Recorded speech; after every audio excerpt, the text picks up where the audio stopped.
And now, it's time for another Dice Tower review with Tom Vasel.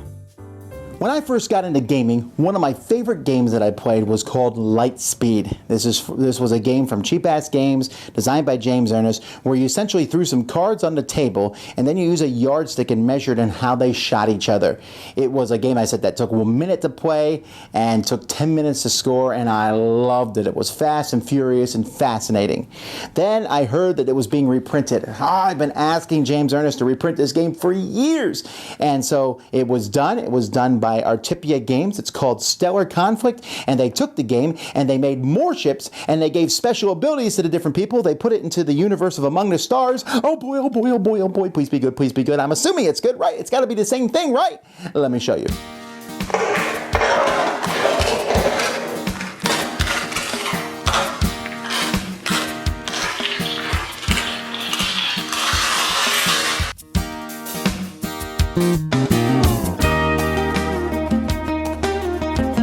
Each player gets a pile of ships of their race, and so here this race here this is the cargo ship. Each player has a cargo ship, and each player also has a flagship. Now, these ships have different things. They have maybe special abilities on them. They have different laser beams shooting out of them. This red border is shields that can block laser beams. This number here is how many points it gets if someone else destroys it. And then here is how much damage it takes to shoot. The big number here is kind of the initiative number. The bigger it is, the slower the ship takes to shoot. And so what you're going to do is you're going to build a fleet of your ships. You're always going to get your flagship and your cargo ship, but you're also going to build a fleet. Now, if you're playing a big battle, you will use the entire deck of ships. Other than that, you'll get a certain number of points of ships. And you'll see here underneath the number of victory points, there's a smaller number, and that number basically shows how many points worth that ship costs. So like this little dinky one here simply costs a point to put these little Talon warfighters. And there's all different kinds. But this battleship here costs 3, but it has 3 lasers and has different things. So you're going to take these, you're going to shuffle the cards that you've taken into a deck. You will put your cargo ship on the top of your deck, like that, and you'll put your flagship on the bottom of your deck, and then players will be ready to begin. Now you're playing on a large surface of a table here, and so what's going to happen is you'll start, and at the same time, you'll have a certain amount of time, 30 seconds, 60 seconds, or 2 minutes, depending on how big fleets you build, and players will be simultaneously placing cards in the middle of the table. So players are going to place cards all around the table in various ways. So maybe I place some cards like this. My opponent will place some cards like this. All right? And I just put those out randomly. I wasn't really trying, but I just want to show some basic aspects. So this is a very small battle here. At the beginning of the battle, you're going to put 8 cubes on each of the cargo ships, fewer cubes if you're playing with more players. So this is a 2-player game, and again, this is just a demo. There will likely be more cards all over the table. You'll then start with the lowest number on the table, which happens here to be 6. The Tempest is going to shoot first.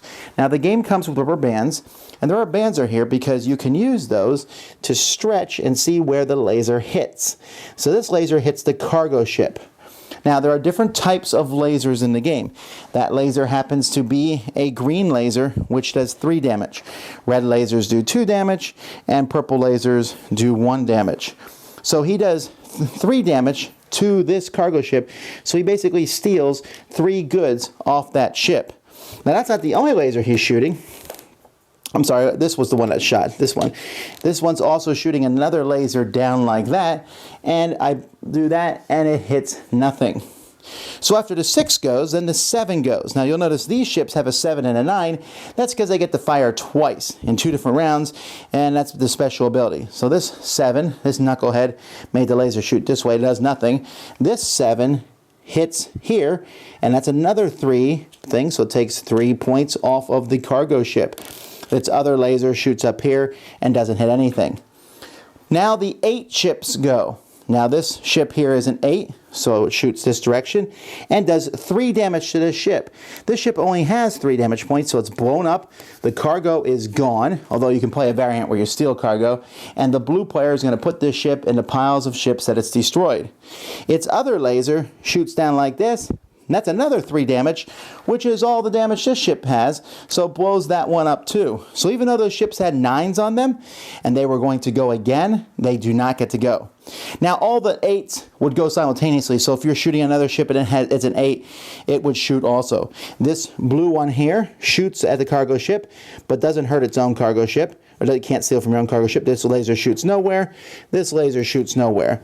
Then we go 9, 10, 11, 12, 13, 14, nothing, and miss and miss. And that's basically it. Now, if you blow your own ships up, you're going to lose. At the end of the game, let's say this is, again, it's a short game. The blue player blew up both of these ships, so the blue player gets 4 points, 2 points for each ship it blew up.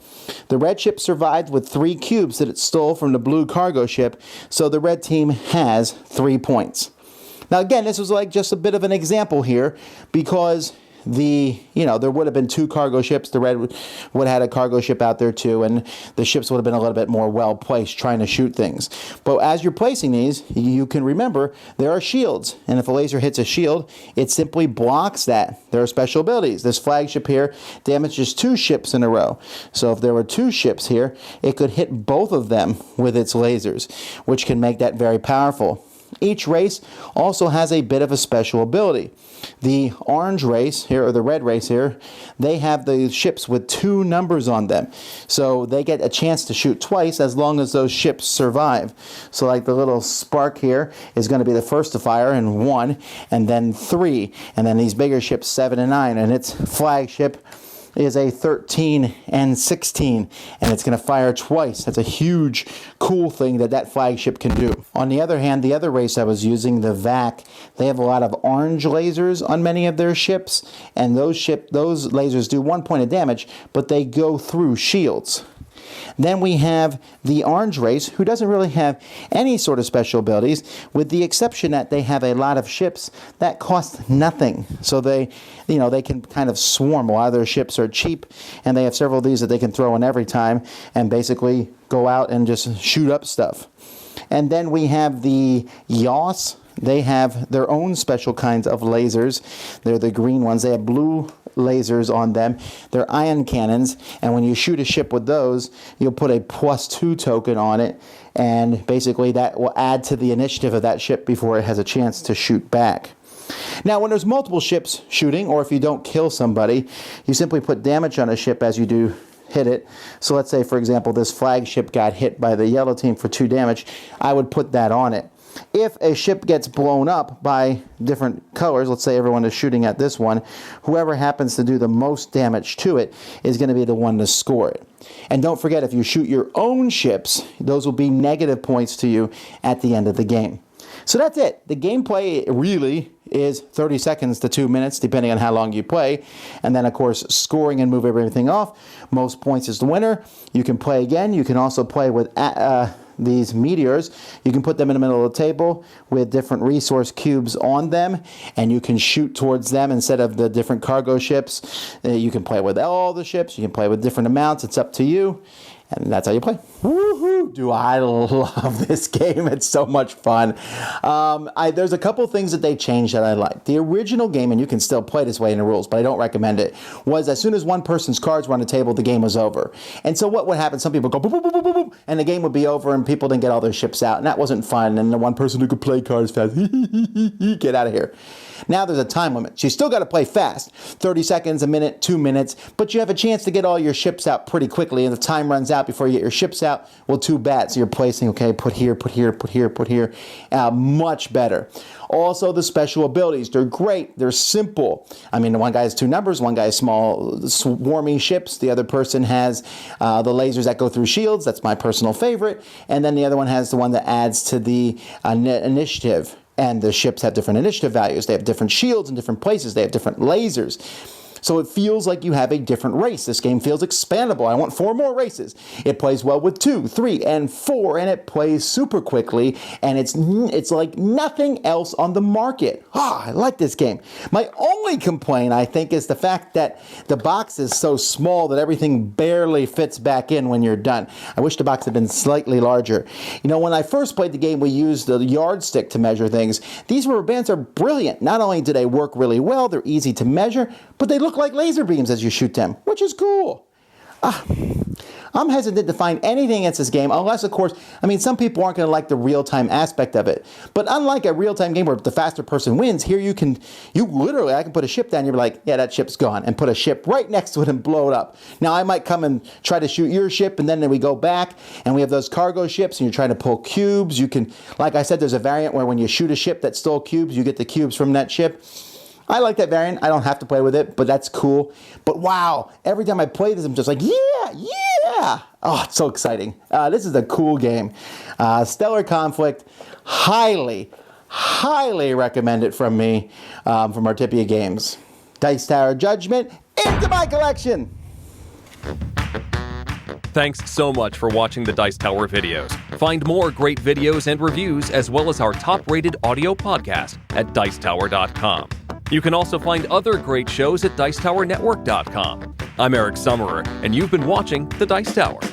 The Dice Tower is sponsored by Cool Stuff Inc., where you can find great games for great prices. Cool stuff in stock. Check them out at CoolStuffInc.com. Again. Türe zu!